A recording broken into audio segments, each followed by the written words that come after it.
Amaç araçları meşru kılar der Niccolo di Bernardo dei Machiavelli. Hayatınızı, siyasetinizi bu felsefe üzerine kurmayı seçebilirsiniz. Ama birinin hangi tür felsefeyi seçtiği onun ne tür bir insan olduğuna bağlıdır der Alman filozof Johann Gottlieb Fichte.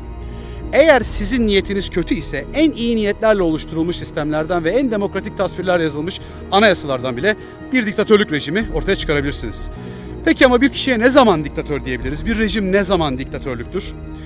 Bunun değişmeyen net bir çizgisi, çerçevesi var mı? Yoksa yerine, zamanına göre değişen bir kavram mı? Bu hem pratik hem de felsefi bir konu. Bu videoda diktatörlük, otoriterlik denilince ne anladığımızı ve aslında ne anlamamız gerektiğini çok kısa şekilde izah edeceğim. Benimle gelin.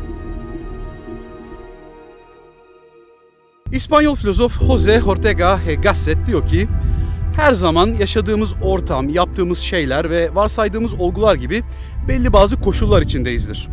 Ancak hiç durmadan yeni olasılıklar tasavvur eder ve önümüze çıkan yeni koşulları kabul veya reddedebiliriz. Ama hangi seçeneği seçersek seçelim, yeni olasılıklar şu anki koşullarımızla daima çatışır. Gasset'e göre bundan çıkan sonuç ne? Yaşam gelecekle bir çatışmalar dizisidir. Bu ne anlama geliyor? Yani kendimiz ve toplumumuz için hep daha iyi koşullar olmasını isteyeceğimize göre bunu ancak var olan koşullara gelmemizi sağlamış kavramları güncelleyerek yapabiliriz.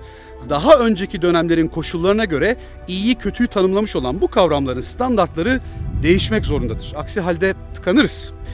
Günümüzde pek çok ülkede muhalifler iktidarlara diktatörlük ve liderine diktatör ifadesini yakıştırır. Bunu sadece ülke içindeki muhalifler değil, yabancılar da yapar.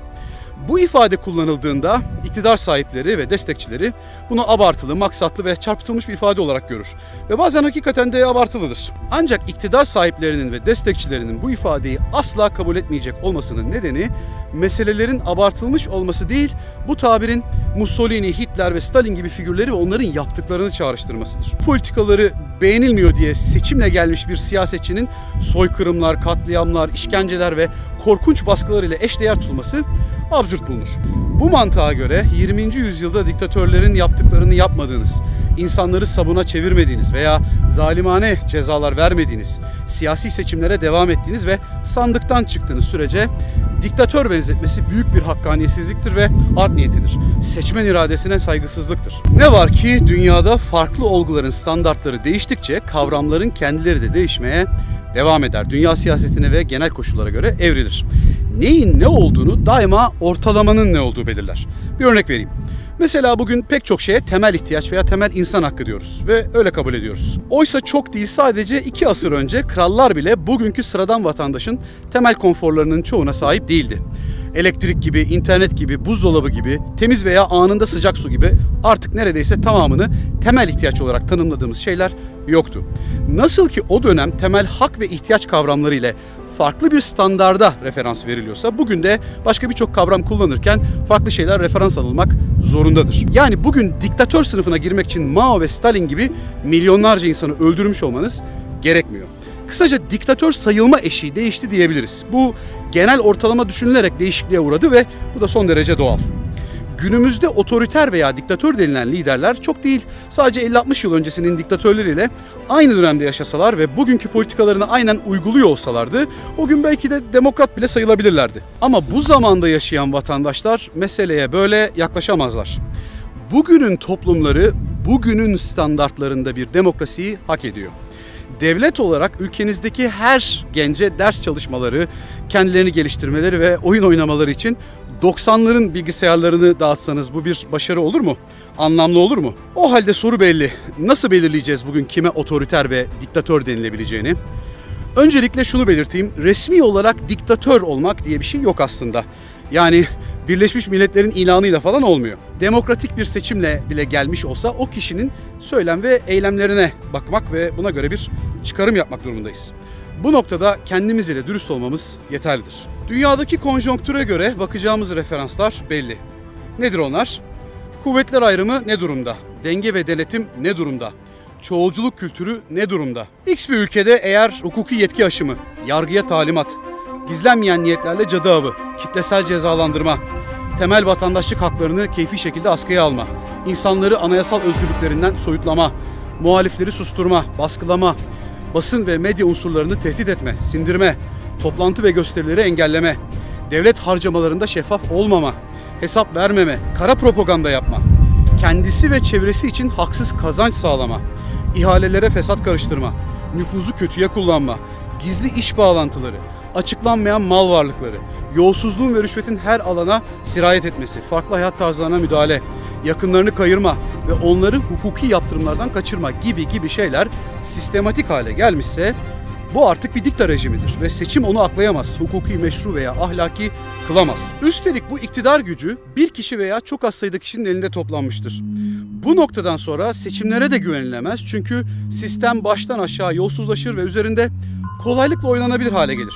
Gerekirse oyun sırasında kural değiştirilir, gerekirse iptal edilir, gerekirse her seçimde seçim sistemi ve yönetim sistemi değiştirilir. Üstelik yönetim sisteminin adı da mühim değildir. Adında Cumhuriyet gibi tanımların yer alması hiçbir ehemmiyet taşımaz. Çin'de Cumhuriyettir, Kuzey Kore'de, İran'da Cumhuriyettir, Kongo'da. Önemli olan daima uygulamadır.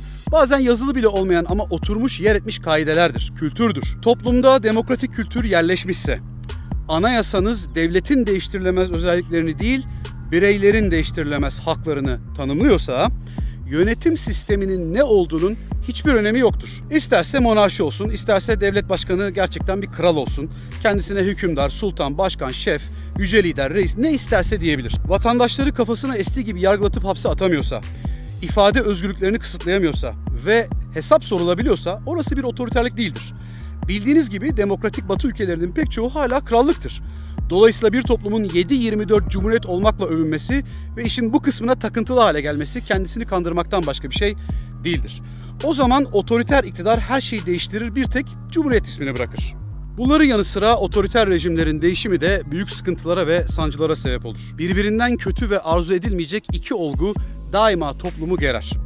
Birincisi artan dış baskılar, ikincisi ise içeride artan huzursuzluk nedeniyle yaşanabilecek olası toplumsal kargaşalar ve ayaklanmalar. Bu durum yetmiyormuş gibi buna bizzat sebep olan iktidar bu olguları evirip çevirip safları daha sıklaştırmak için kullanır. Bunu yapmak için her türlü iletişim tekniğini ve propagandayı mübah görür.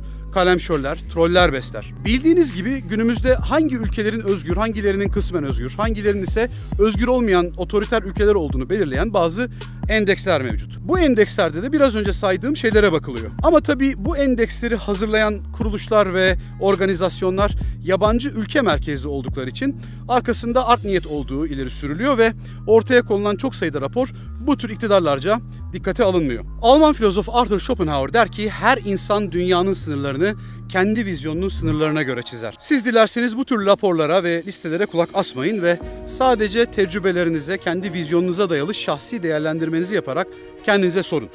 Günümüzde bir diktatörlükte mi? Yoksa özgür ve adil seçimlerin yapıldığı, seçimlerden sonra da toplumun taleplerinin dikkate alındığı bir yerde mi yaşıyorsunuz? Kendi demokrasi ve gelişmişlik vizyonunuz ile rejimlerin ve liderlerin tanımlarını siz yapın. Sizce bir rejimi diktatörlük sınıfına sokacak kriterler neler? Yorumlarda yazın lütfen. Bu videoyu paylaşmayı ve abone olmayı da unutmayın. Tekrar görüşmek üzere.